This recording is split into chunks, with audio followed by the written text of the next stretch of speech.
Hello there, this is Elena and my channel Enough, English version of it, Enough of Propaganda.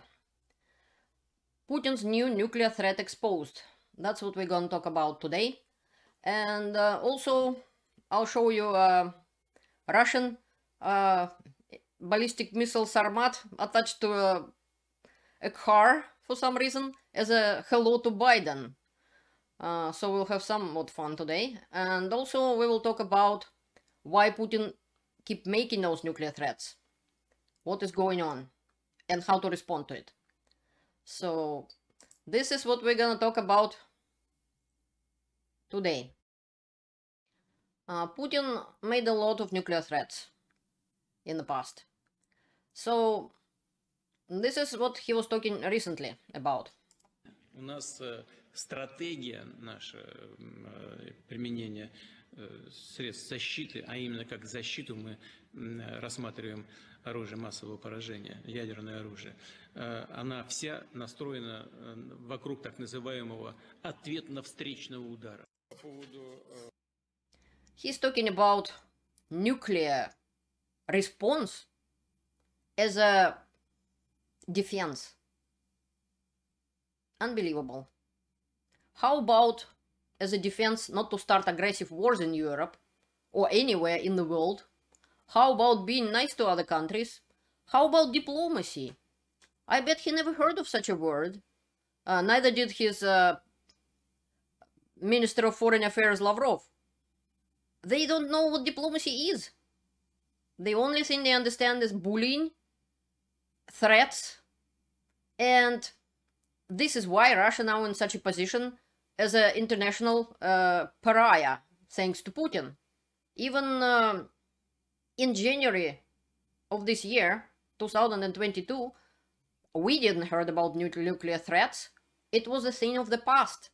Like sometime during Kennedy-Khrushchev leadership in United States and in Soviet Union.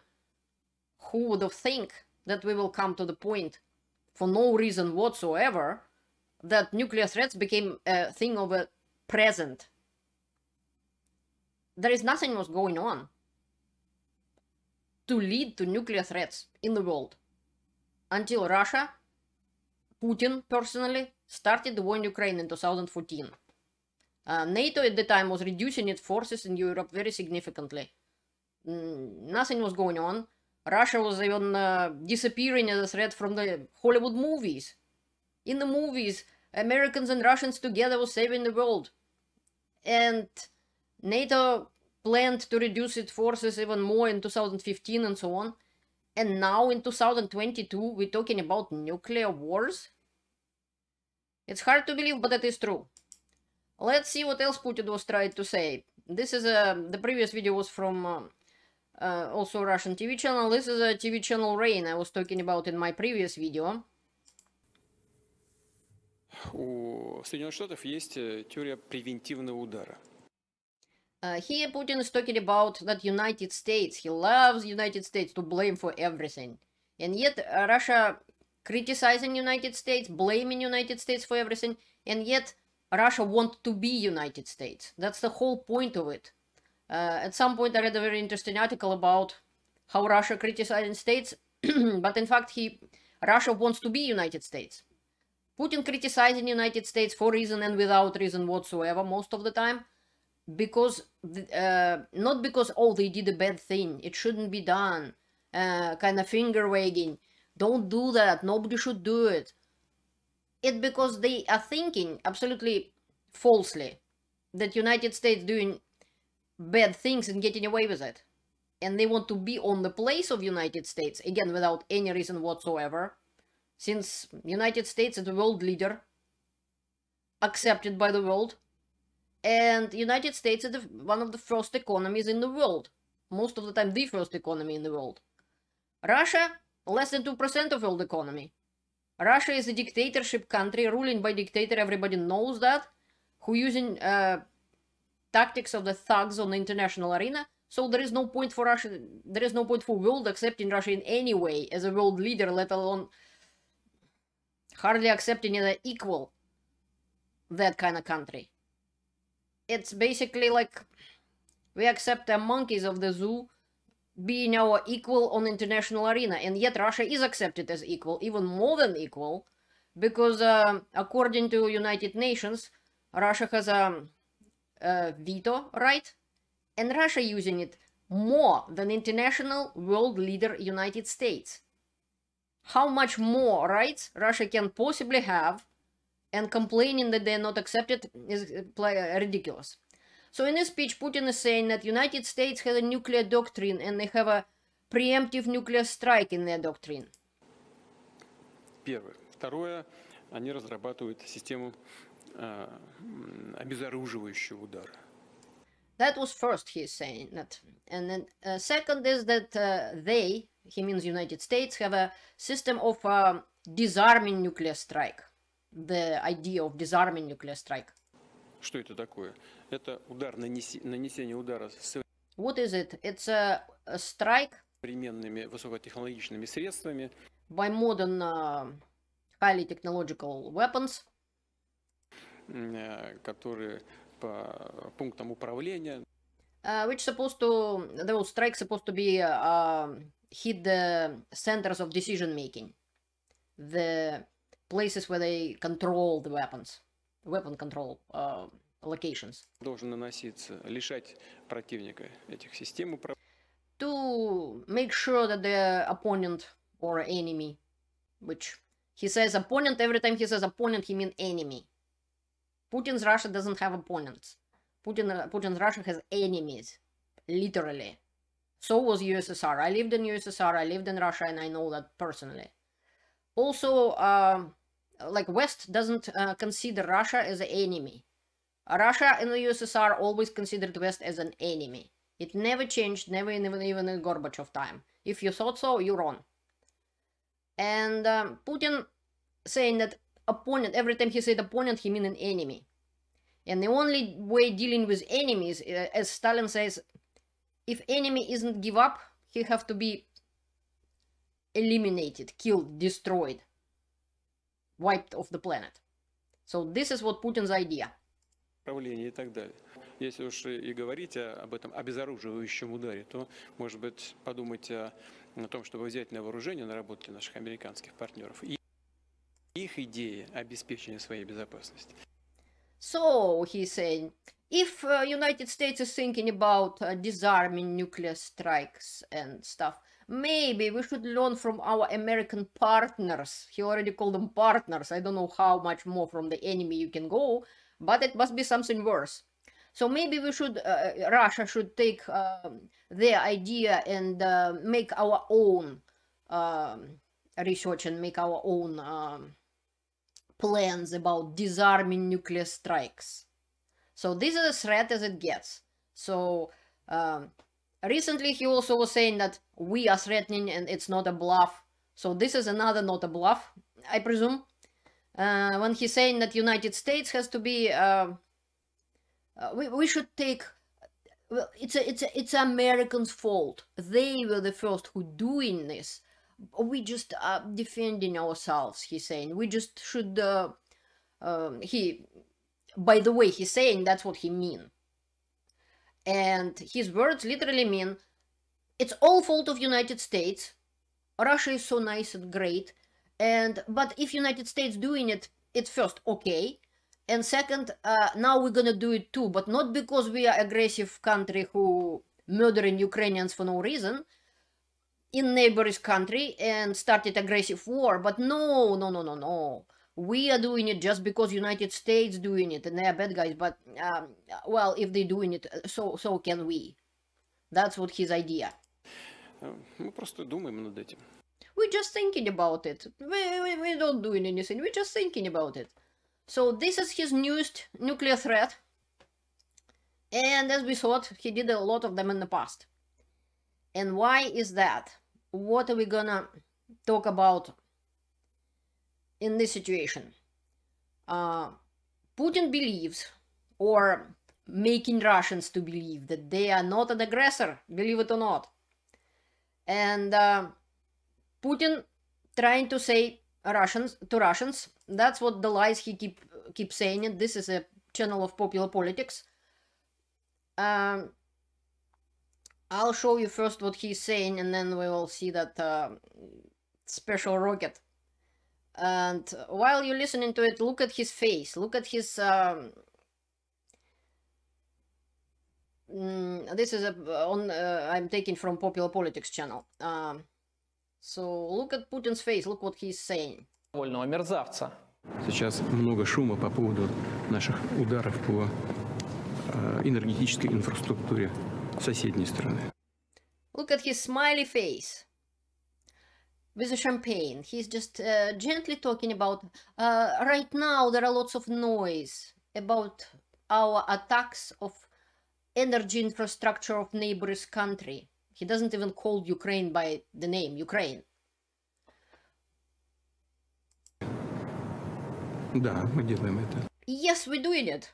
Look at that. He admitting to the war crimes right now. Yes, we're doing it. We do bombing. He just admitted to the war crimes. Ну, кто начал? Кто But who started it? ударил по мосту, по Крымскому?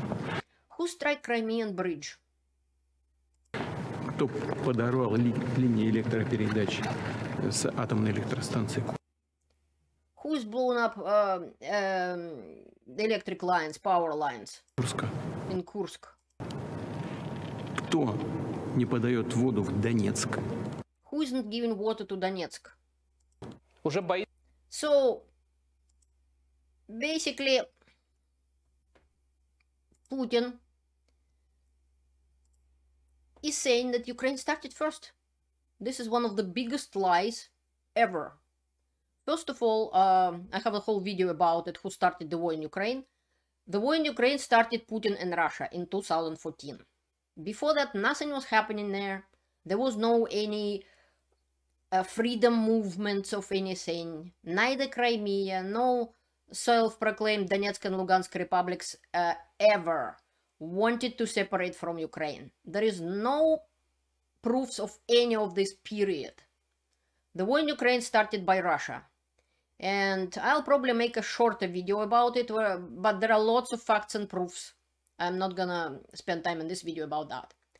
So why Putin making all these nuclear threats and lying about Ukraine? Like, there was no Crimean bridge. Crimea was part of Ukraine. And people, majority of people in Crimea wanted it to be part of Ukraine. In 2011, in 2013, in many polls was done by international companies, respected international companies, not Russia, not Ukraine. This was the wish of people in Crimea. And I have proofs of that. And so is the world. So there was no even Crimean bridge in the first place. Then about Russia bombed about 50% now of energy infrastructure in Ukraine. This is civilian targets. And Putin just admitted he is doing it, yet he blaming Ukraine about it. As to Donetsk, well, Donetsk was part of Ukraine. Nobody was bombed there. Nothing has happened there at all. Until Putin's bandits, FSB bandits like Girkin Strelkov, who recently was found guilty in Hague about knocking down the plane MH17, Strelkov showed up in Ukraine, Girkin Strelkov, with a bunch of FSB officers and agents. And that's how the war in Ukraine started. Putin doesn't say that. Putin lies all the time. But let's talk about nuclear threats more closely. So, what is happening? First of all, there was no reason for that war. Besides Putin's imperial ambitions and the mistake he made when he did full-scale invasion. He thought it would be like in Crimea, he'd just walk in and grab it in 3 days. It didn't happen. Why? Because the people of Ukraine, they do not want to be with Russia. Not even Russian-speaking Ukrainians, and the polls in Crimea proved it very well in 2013. And there is no moral ground for Russian troops to stand on.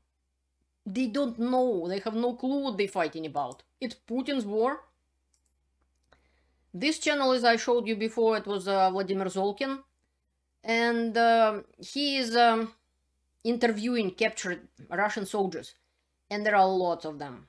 And all of them saying, I don't know what I'm fighting for. I didn't find any Nazis in Ukraine. I have no idea what is happening. Many of them forced to be there. And it is has English subtitles. You're welcome to see it. I'll give the link in the description. So, and another thing is, second thing is, Russia doesn't have any support. Not even from Belarusian dictator, from Belarus. Not even from India or China. Even India, Prime Minister of India, Modi, didn't want to meet with Putin because they not support his aggressive war and nuclear threats. So Russia doesn't have any allies to speak of. Russia doesn't have any strategy. No Russian commanders are trained to the modern day warfare. The warfare they're having in Ukraine, astonishing even Ukrainians who were trained by Westerners, like Canada, United States, and some other countries. And Russia is fighting in Ukraine World War I or World War II. Right now, they're almost close to World War I. So they don't have a strategy. They don't have even scouting. They don't have FSB working. Everything what's happening in Ukraine, it means everything failed. FSB failed to tell to Putin that Ukrainians doesn't want Russia there. He was under the impression that if he will make an invasion, Ukraine will fall in his hands, just like Crimea did. Crimea happened only because Ukraine at the time after that, their president Yanukovych ran away and shot at his own people and then ran away. Ukraine just get left without the government, and they just elected a new government and they were quite weak. So they didn't put any resistance in Crimea. They tried to use international support, and they tried to use world to help them. They were presuming that there would be some sort of a international legal ways to get it back. Even Girkin Strelkov, who started the war in Ukraine, proved it. I proved it in his speech on my channel enough, where he's saying that Ukrainian troops left without firing a shot from Crimea. Ukraine wouldn't do that mistake again. They lost Crimea, and yet they now have a full-scale war when the country getting destroyed. Mariupol bombed 95% of it. Izium about 80% or so. Bucha destroyed. Whole bunch of cities, and right now there is a big fight in Bakhmut, which is city getting destroyed, leveled to the ground in Mariupol. And right now many people in Ukraine sitting without electricity, without heat, without water, without cell service. They can't even get warned that they're gonna be attacked because there is no electricity, no cell service either. So all of this happened just because of Putin and Russia. There is nothing of it Ukraine's fault, and I'm proving it on my channel enough, very well. And this channel is quite new, but I'll give you the links to my other channel, which has Russian and English videos. Now I'm trying to separate it onto two channels. I hope it will work. So nevertheless, there is no strategy, there is nothing. Russia has a lot of people, and they can mobilize quite a few, but no, there is nobody to train them. The trained military professionals, officers, were killed in the first days of the invasion. In the first months of it, almost nobody left to train those soldiers. And I have another video which I am explaining it and showing how incompetent the Russian officers to train Russian soldiers. And no modern weapons. You can see by the strikes Russia doing in Ukraine. That is why they shoot in civilian infrastructure, because they can't win on the battlefield. They keep just throwing people like logs on the fire at that Bakhmut place. They just piling up troops, piling up corpses. Troop in Russian means corpse. Sorry, that was Russian language. They piling corpses. They keep sending and sending and sending units right in the open field under gunfire. One unit died, another one crawling on top of them, trying to get in. They get shot as well. Then they throw in a new one. And behind them standing the Wagner group. And they just keep shooting those people in the back if they try to retreat. That is what's happening. That is the war Putin is fighting. There is no commanders to train them. There is no modern weapons. They have rusty Kalashnikov guns and hardly have any clothes, warm clothes or equipment. They do have somewhat modern weapons, but they're almost out. That's why they're not using it. They're using drones, which they begged Iran to provide to them, to bomb civilian infrastructure in Ukraine, because they can't. They can't win on the battlefield. They don't have sources, they don't have anything. Russian army failed. Russian scouts failed. Russian FSB failed. Or Russia wouldn't stuck in that position. And Putin failed by starting that war, destroying Russian economy, destroying Russian reputation, destroying anything Russia achieved since Gorbachev. He completely destroyed it all. And he could stop. He could stop when he captured Mariupol, and even Azov battalion they so hated. Azov battalion was defending their country. On the territory of their country. Mariupol is Ukrainian city. It never was even questioned that it's Ukrainian city. It wasn't even part of Donetsk, Lugansk, or anything. Or Crimea. Putin could have stopped. Did he? No, he didn't. And he will not stop until he destroys Ukraine and kill every last Ukrainians who dare oppose him. Why do we know that? Because of Kherson, because of Bucha, because of Izium. We saw the signs of torture. We saw the signs of buried bodies in there. This is what Russian world bringing to Ukraine. So no, Ukraine isn't stupid to stop and give Putin advantage and regrouping and bringing new fresh soldiers on the front. That would be plain stupid, and Ukrainians are not stupid to do so. Besides, Putin not even asking officially about any negotiations. He would love to have them now because the war is coming. And his troops not even dressed for the war. They're gonna freeze to death. And he knows that, but yet still hope for the miracle might happen, that maybe either people in the West will stop support Ukraine, or something happened. And he was lucky in the past, many times. It worked for him. So he just doing nothing, sitting until waiting, keep buying himself time by the life of Russian soldiers, my compatriots from the country I am from. I'm Russian citizen as well as Canadian, so it's not pleases me that Russians getting killed, but I am not supporting this war, of course, and nobody invited them to Ukraine. If they get there and they killed, well, they shouldn't have been there. Period. So next thing I want to say that Putin has complete disregard for human lives. And he's talked to that fake mothers of mobilized people from Ukraine. Some of them wasn't even mobilized. Some of them wasn't even mothers. Some of them was a mother of the guy who died in 2019, which way before of February 2022 of full-scale invasion in Ukraine. I'll show you sometime in some other video probably his smile when he talking to them and lying to them and saying that their sons are nothing and garbage and the only purpose of their life should be go and die in Ukraine, because otherwise they would have drink themselves to death anyways. Admitting that he failed as a president to create good life in country, or Russia, then for people is a best social lift is to go to fight in Ukraine and die. And 6.6 of my speech is the poor storage of Russian nuclear arsenal. Putin is thinking that it's still working. I don't see why he get that idea from.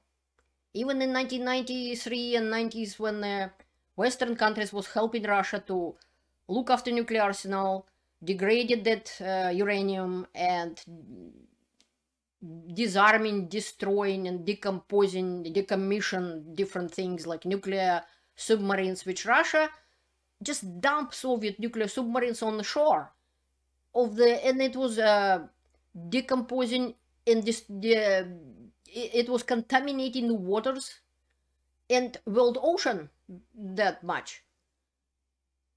So Canada, farmers of Saskatchewan, and United States and Norway and Japan, many other countries was paying money, their taxpayers' money, to Russia to properly take apart and decommission those nuclear submarines.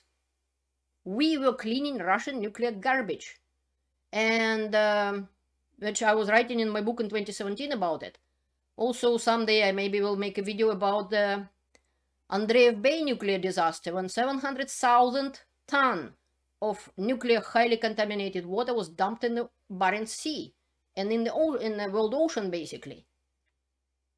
And another thing is, so Putin's nuclear arsenal stored as badly, if it's stored as badly as the tanks, which Russian people on the front saying that part of our tanks can drive but they can shoot, and another part can shoot but they can't drive. So in that bad condition, Russian weapons, they get in rusty machine gun, rusty assault rifles, Kalashnikovs, and we all saw those videos about it. So do you truly think that Russian nuclear arsenal stored well? I don't think so, because there are proofs, and I saw it in 2017 when I was writing my book, that some old guy sitting on a chair with a shotgun guarding the Russian nuclear site or something like that. So if Putin is thinking that he can use the nuclear weapons, I would think twice. It might blow up in Russian territory, period. But this is his last resort. He's losing the war. He basically lost the war. He just dragging by throwing more and more Russian untrained, undressed soldiers with poor arms and poor commanders into the battle. He just keep going that fire. He just delaying the official loss of the war by doing that. So nuclear threat is his last resort and his only resort. He can't lose, because he will lose power. If he will lose power, he will lose his life. I wrote it in my article in the beginning of this war, in the first days of it. So that is what he's doing. He's just delaying. And nuclear arsenal is his last resort, which I don't believe he's gonna use it because he loves his life too much. The person with yachts like his, person who is taking a bath in the blood of the reindeer or something like that to stay younger and healthier for some reason, he's not gonna start nuclear war. And he proved it in enough, even recent attack on Russian bases in Saratov, in Engels, in Ryazan, and Kursk, and so on. It's all proved he did nothing, because it's the only last card which he still waving in the air, but it's not gonna happen. We can't completely dismiss it, but most likely it won't. But nevertheless, we can't stop helping Ukraine, because Putin wouldn't stop at Ukraine. Even presenting him Ukraine, if Ukraine presents itself on silver platter, he will turn it into Bucha, he will torture, murder people, and then he will go further, and further, and further. He's not gonna stop.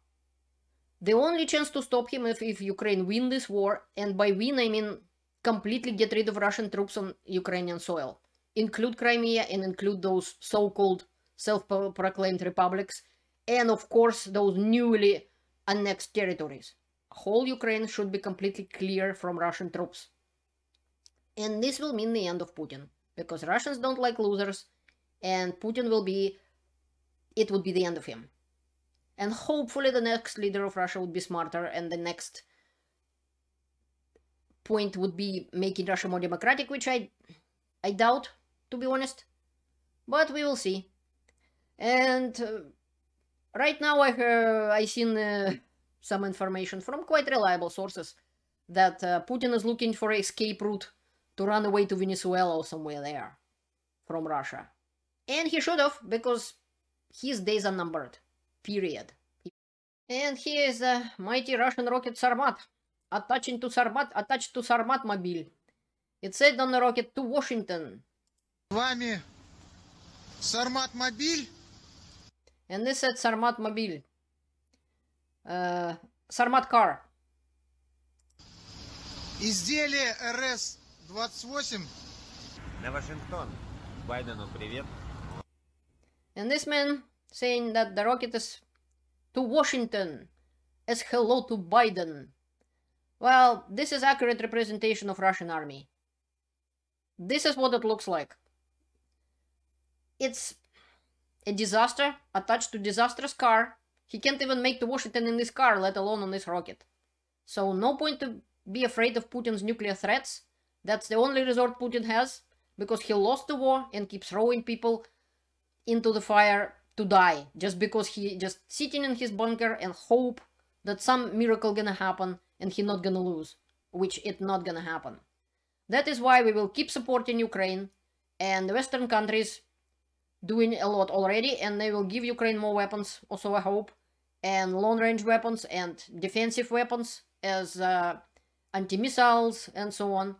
And Ukraine will win. It's just a matter of time. And I believe the time will be next spring, probably by summer or something like that. Next year for sure, in my opinion. And it's based on the opinion of military experts I heard so far, and so on.